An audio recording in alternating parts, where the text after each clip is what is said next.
Hey you guys, it's Peter, and welcome to my channel, Peterisms, where I tell stories of my life and just little things that I have learned as I have grown into the person that I am today. And today I brought out the meditation books. I was actually going to read some little things I found on Instagram, but I thought, you know what? I want to start the day with some meditations today. So I thought, let's get into some meditations today. I do want to say this, that every time I post a video over here, I get a couple comments from people and they're just like, Peter, thank you so much for this. And I really needed to hear this message, or thank you so much for, I just want to say thank you. Like, I love this channel.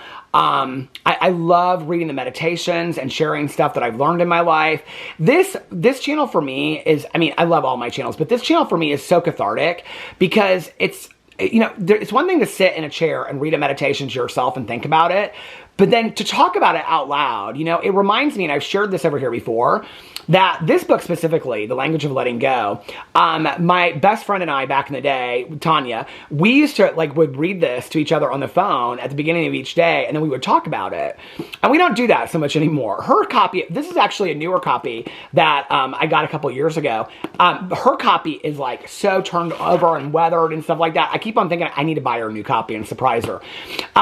But when I get on here and I read these, and then I talk about them, it's so helpful to me to just like talk about it out loud, and it reminds me of things that I need to remember, you know, or it reminds me of things I need to work on that I haven't thought about in a while. And I think that's one of the greatest things about positive affirmation books or meditation books is that they might not always be new things that we didn't know, but they might remind us of lessons that we learned a while ago that we need to remember because maybe we forgot it, you know, or maybe we're going through something different in our lives.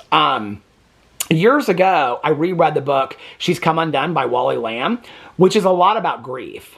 When I originally read it, I was probably 24, 25 years old, and I can remember reading it and loving it, and I loved everything about the book. But I read it a couple years ago, and at the second time that I read it, it hit me so much deeper in a different way because she talks about loss of parents and the character, it's written by Wally Lamb, but the main character in there talks about therapy and grief and how we respond to grief. It's a fictional book, but I just reacted to it so much differently, and to have so many, or to have such diverse reactions over the course of like 30 years or 20 years difference, you know, it's crazy. So maybe a lesson that I learned 20 years ago hits me different today because of what I'm going through in my life today, or maybe I've had different life experiences. So the meditation books and the affirmations, or even little quotes, you know, that, like, I love the Maya Angelou quote that, you know, when somebody shows you who they are, believe them, they know themselves much better than you. When I first heard that quote years and years and years ago, I think that what I thought of that quote and how I feel about it today, I think feels much different to me, you know? And I don't know, I just think that as we go through life and things ebb and flow, like lessons mean different things to us, you know? So I love the affirmation books and the meditations as far as like reminders of things that maybe I need to hear today in my life. So I just want to say the comments that you guys leave me, I really, really appreciate it. It means a lot to me. All right, let's look at the language, since I was talking so much about the language of letting go. Just saw my friend Tanya Jean last night. We went to our home group. We had a great time. Drove around, laughed, listened to some music, told some old stories. Let's get into, let's see. I just pulled it up into our anniversary, August 25th. Let's go to, what is today? August 6th. And let's look and see what the language of letting go is telling us today. Here's August 6th. Oh, solving problems. This is actually kind of a long one. Solving problems. Problems are made to be solved. Some of us spend more time reacting to the fact that we have a problem than we do solving the problem. This is a good one for me. Why is this happening to me? Isn't life awful? How come this had to happen? Oh dear, this is terrible. Why is God, the universe, an agency, a person, or life picking on me? Problems are inevitable. Some problems can be anticipated. Some are surprises, but the idea that problems occur regularly need never be a surprise. The good news is that for every problem, there's a solution. Sometimes the solution is immediate. Sometimes it takes a while to discover. Sometimes the solution involves letting go. Sometimes the problem is ours to solve. Sometimes it isn't. Sometimes there is something we can clearly do to solve the problem. Other times, we need to struggle, flounder, do our part, then trust our higher power for help. Sometimes the problem is just part of life. Sometimes the problem is important because we are learning something through the problem and its solution. Sometimes problems end up working out for good in our life. They get us headed in a direction that is superior to one we may not have otherwise taken. Sometimes problems just are. Sometimes they are a warning sign that we are on the wrong track. That is so true. We can learn to accept problems as an inevitable part of life. We can learn to solve problems. We can learn to trust our ability to solve problems. We can learn to identify which problems are trying to lead us in a new direction and which simply ask for solving. We can learn to focus on the solution rather than on the problem. That's what I was going to say. And maintain a positive attitude toward life and the inevitable flow of problems and solutions. Today, I will learn to trust solutions rather than be victimized by problems. I will not use problems to prove I am helpless, picked on, or martyred. I will not point to my problems to prove how awful life is. I will learn to trust the flow of problems and solutions. God, help me solve the problems I can solve today. Help me let go of the rest. Help me believe in my ability to tackle and solve problems. Help me trust the flow. For each problem, there is a solution. You know, I think it's really, really great meditation and a reminder for me. It's interesting I was talking about Tanya because one of the most valuable lessons I have learned from Tanya is I can remember, like, you know, complaining a lot. I don't do this as much anymore. I still do, but not as much as I used to because I don't find that there's any energy or point to it. And complaining about problems that happen. Problems happen every day, like the meditation said. You know, I think that there is a time and a place for allowing yourself self-pity and to sit in it and complain about it. But I think that there have been points in my life where I have been consumed with complaining about every aspect of my life. This isn't fair. He wasn't fair. She wasn't fair. This isn't fair. This happened to me. And it didn't really matter if it was a breakup or a medical issue or a bill that needed to be paid or just the fact that it was a Monday and I didn't like Mondays. You know what I mean? Like, it didn't matter.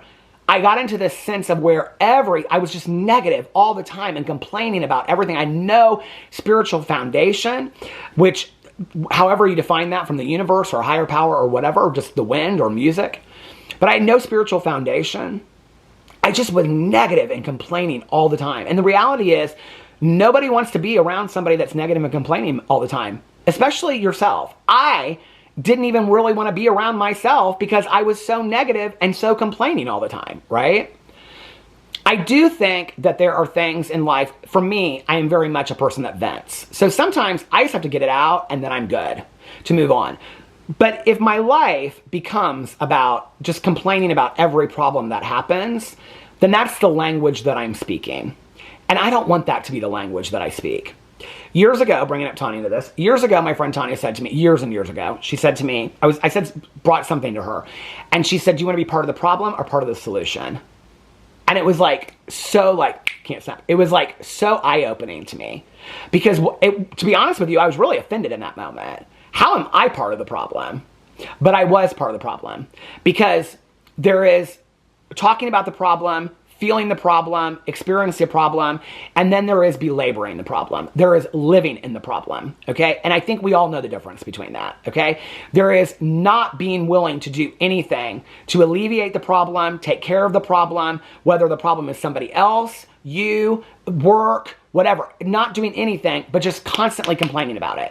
And I don't know about you, but whether it's money problems, a relationship, a neighbor, just something I'm pissed off about, or an opinion about a TV show, me complaining never really changes anything. It never really changes anything, and it sure as hell doesn't change the truth. So I remember when she said that to me, and yeah, I was offended at first. Like, how am I part of the problem? But I'm part of the problem if I continue to perpetuate the problem. And sometimes talking about it, constantly talking about the problem, is perpetuating a problem. So being part of the solution is, once you've felt the self-pity, once you've gotten it out, once you've vented, is to say, take a deep breath and exhale. What can I do about this now? I don't have enough money to pay this bill right now, or what am I going to do about this? Can I call these people? Can I figure out a payment plan? Okay? Like, I'm not happy with how this relationship ended. What's my part in that? Can I look at my part in that and at least own my part instead of always wanting to point the finger? Or if I don't have a point in that, if I don't have a part in that, Can I let that go? Can I work maybe therapeutically or journaling wise or talking to somebody about how do I distance myself and set boundaries so I'm not hurt by that person anymore? How do I move on past this problem? Because I don't want to live in the problem anymore, you know? And Melody Beatty even says it in here when she talks about being part of the solution and not part of the problem. I love it. She says, we can learn to accept, sometimes problems just are. Sometimes they are warning signs that we are on the wrong track. I don't know that I necessarily think that problems are a sign that we're on the wrong track. I think that when we are complaining about every minute detail of our life being miserable, that's a warning sign of our perception. That our perception is that everything in life is done to us, that we are victims and life is miserable. Instead of trying to find the gratitude, and this is where gratitude would be a great tool to use if you are only seeing the negative in everything. We can learn to focus on the solution rather than on the problem and maintain a positive attitude toward life and the inevitable flow of problems and solutions. Because see, this is what I had to learn. I don't have any power over the majority of the problems that are happening to me, but I do have some power over being part of the solution. I do have some power over implicating some kind of change over this problem that is happening to me, whether that be setting a boundary and distancing myself from it, whether having a plan of action to get rid of the problem or solve the problem. But I do have some choices and some power in that. But typically, what has happened to me or in my life, I don't have a lot of power and a lot of choices. And that feels powerless. And when we feel powerless, I think sometimes we want to complain. We want to let other people know how powerless I feel. But I have complained about things for years and never changed the outcome. It never did. And so part of it is me getting in the solution boat and being like, okay, what can I do about this? And being part of the solution instead of part of the problem. And I'm not talking about the first time around. I'm not saying like the second something happens to you, you got to get in the solution. Sometimes you got to feel it. Sometimes you have to allow yourself to feel the pain and move through it. And then say, what's the solution? If you've been complaining about something for a month or 6 months or a year or 10 years, you know, I mean, I can remember things my mom brought to me and they had been going on for 10 or 15 years. And I'm not talking about childhood trauma. I'm not talking about things, just people that pissed her off. And I'm like, why do you even interact or give that energy anymore? Like, you're part of the problem now. And I think that's the crossover sometimes, is when we become part of the problem because we aren't willing to become part of the solution. And if you don't know what the solution is, just ask somebody. Say, what do you think the solution is of this? You know, what do I do in this situation? Anyway, great meditation. I needed that reminder today to be part of the solution, to live in gratitude, and to focus on the positive. Anyway, I love you guys, and I will see you tomorrow. Bye.